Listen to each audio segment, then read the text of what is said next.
Кыргызстанда быйыл жаңы окуу жылы бир катар жакшы самалыктар менен башталды. Алардын бири биринчи класска кабыл алып турган окуучулар электрондук режимде кабыл алынса, ал ортодо бир катар мектептин директорлору алмашты. Ошол эле учурда биринчи класска жаңыдан кадам таштаган окуучулардын дагы саны көбөйдү. Ал эми Кыргызстандын мектептери ошол эле учурда 2000ге чукул жаңы мугалимдер менен толукталды.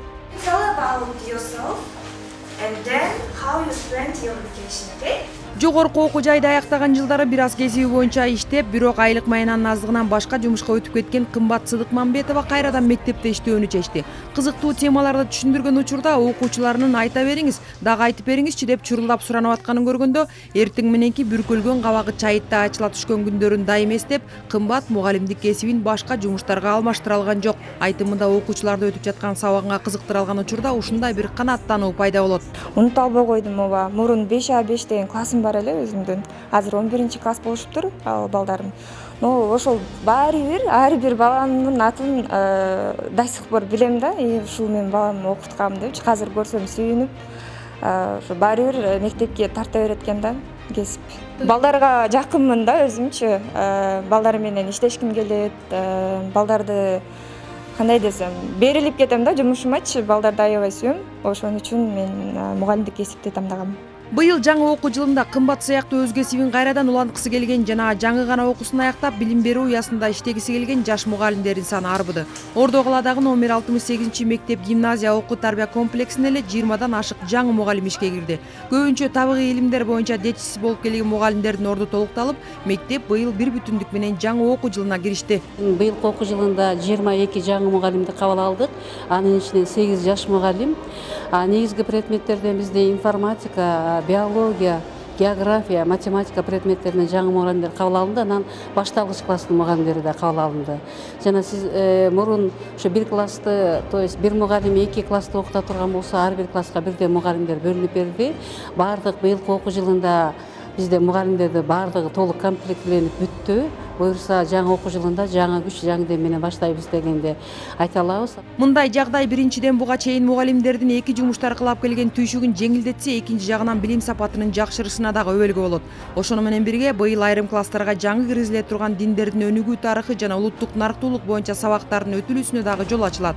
Ошентип буга чейин айла кетип, бала бакчада иштеген, бирок педагогикалык билими жок мугалимди алганга туура келген жагдайлар толугу менен жоюлду. Мугалим болом дегендер көп экен. Бирок аларды тандап алыш керек болуп атат. Анткени мугалимдин маянасы аз деп, иштебей бир 10 жыл иштебей калган мугалим дисквалификация болуп калды да, ошондон андай мугалимдерге мен талап коюп атам. Окуп келгиле да берсилер. Жанагы билимин жогорулатуу атайын курстар бар. Ошол тастыктаган документ алып келсеңер, анан көрөбүз деген. Анан негизинен башка мектептерден которулуп, анан жаңа дистер келди. Сүйүндүргөнү ошол. Билим берүү жана илим министрлиги жакынкы жылдары тармакта олуттуу өзгөрүүлөр болоорун, бул айрыкча мектептерге байланыштуу экенин жарыялады. Реформанын алкагындагы айрым иштер башталган, маселен, мектеп директорлорун конкурс аркылуу тандап алуунун алгачкы айланпасы жыйынтыкталды. Бишкек шаарында мектеп директору кызматына сынакка катышуу үчүн 181 талапкер арыз берип, алардын 49 документтерин толук өткөрүшкөн эмес. Мындан улам сынакка 129 адам катышкан. Мы посчитали, что это самое важное, это управленческие компетенции, это нормативные законы в образовании, это педагогика. Башкаруу жөндөмдөрүнө, билим берүү мыйзамдарына, педагогика жана IT тармагына байланыштуу суроолор берилди. Сынакка катышкандарга тесттин жыйынтыгы дароо огузулуп жатты. 42 мектеп үчүн директорлукка ат салышкандардын арасында жеңүүчүлөр аныкталды. Калган 21 мектептин жетекчилигине сынак кайра өткөрүлөт. Ошентип Кыргызстанда мектеп директорлугуна талапкерлердин сынагынын биринчи айланпасы аяктады. 966 мектептин жетекчиси кызматына катышуу үчүн 2000ден ашык талапкер документ тапшырган. Жыйынтыгында 1400гө чукул талапкер катышып, алардын 35% гана сынактан өттү. Мындан улам 600дөн ашык орун бош турат. Азыр билим берүү жана илим министрлигинин сайтында конкурстун экинчи туру жарыяланып, документтерди кабыл алуу 8 сентябрга чейин уланары айтылган. Анткен менен сынактан жогорку балл топтоп, ийгилик ээ болгондор дагы бар. 20 жылдан бери жогорку окуу жайында эмгектенип, жетиштүү тажрыйба топтогон Дилбара Рысбекова 70% суроого жооп берген. Мындай жагдайда Дилбара өзү максат кылган кызматка дайындалышына шарт түзөт. Бул билим берүү тармагындагы иштеген ар бир жаранга, ар бир адамга жеткиликтүү түзүлгөн тест экен да. Логикалуу, баягы ойлонуп көргөндө билим берүү жаатында иштеген адамдардын баардыгына жеткиликтүү, абдан жакшы түзүлгөн экен. Баланын көңүлүн өзүңүзгө бурдуруш үчүн биз жаңы интерактивдүү оюндар мененби, азыр каалаган нерсеңи ачасың, ойнойсуң, ошону менен билим алып атпайлыбы? Ушул сыяктуу системага өтүп, андан кийин жанагы баягы биздин менталитеттеги кичине катуураак тарбия жерлерибизди да жоюш керек да, анткени азыркы биздин жаштарыбызга бул өтпөйт. Мектеп директорлугуна конкурс аркылуу тандоо президенттин жарлыгы менен ишке ашырылууда. Буга чейин мектеп директорлорунун көпчүлүгү билим берүү процесси менен эмес, кагаз иштери, отчет, мектептерде тартипти жөнгө салуу жана каржыны бөлүштүрүү менен администратордун ролун аткарып келишкен болсо, жаңы жободо билим берүү жагы алдыга чыгып, мектеп жетекчилиги билим сапатына көбүрөөк убакыт бөлө баштай турганы белгиленген.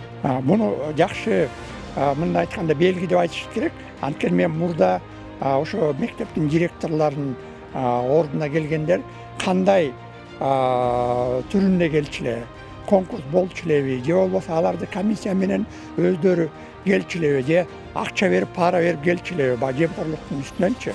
Ошондуктан бул жанагы жакшы белги болуп атат.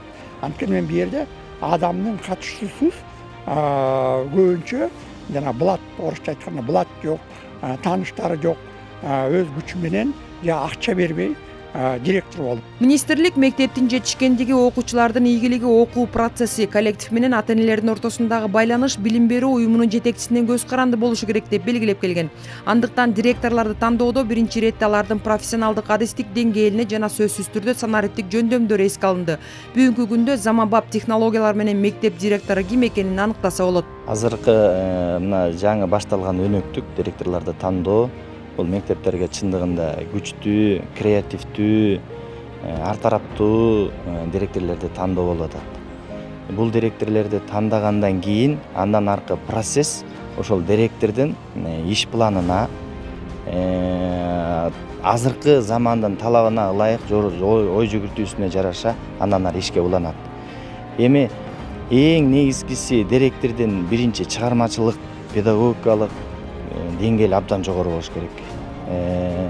Коллектив менен тил табышы, коммуникациясы жогору болуш керек. Анан алысты көрө биле турган мындай өнүктүрүү планы да жогору болуш керек. Билим берүү тармагындагы дагы бир саамалык Кыргызстанда келерки жылдан баштап мектептерде 12 жылдык билим берүүнү өтүүнү максат кылып жатат. Даярдоо классы 1-класс болуп аталып, бирок мындан кошумча дагы бир жыл окутуу болбойт. Кошумча каражат дагы талап кылынбайт. Учурда окуу пландары жана программасы ошого ылайык өзгөртүлүп жатат. Жылкы өткөрүү аркылуу биз жылдын ичиндеги жана жүктөмдөрдүн азайышын алып келет. Экинчиден ошо предметтерди кайра бөлүштүрөбүз тууралап. Үчүнчүдөн дүйнөдө талаптар өзгөрдү.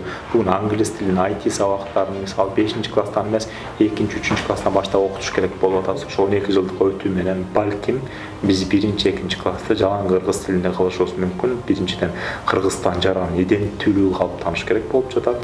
Бул боюнча маселе сунуштарды көтөрүп атабыз. Муну коомдук талкууга коебуз.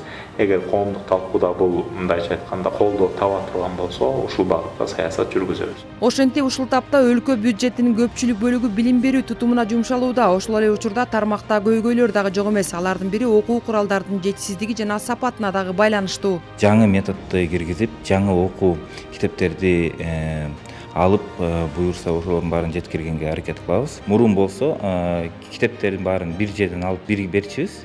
Мисалы математика бир китеп болсо, бир авторлук ошонун баарын таратчыбыз. Азыр болсо мектептен сурап атабыз. Кайсы мектептерде кайсы китеп менен окуйсуңар? Эгерде ошол китептер рекомендованный списоктун ичинде бар болсо, ошонун арасынан тандап алат. Ар бир мектеп өзүнө ылайыктуу жакшы китептерди тандаганга жол бердик. Бул биринчиден басма үйлөрдөргө жол ачылат, анткени ар бирөө бири-бири менен жарышып жакшы китеп жаза башташат. Ал ортодо агартуу тармагынын өкүлдөрү айлык акылары көбөйгөндөн бери кадыр баркы дагы көтөрүлүп калганын айтып, кубанычтары менен бөлүшүп жатышат.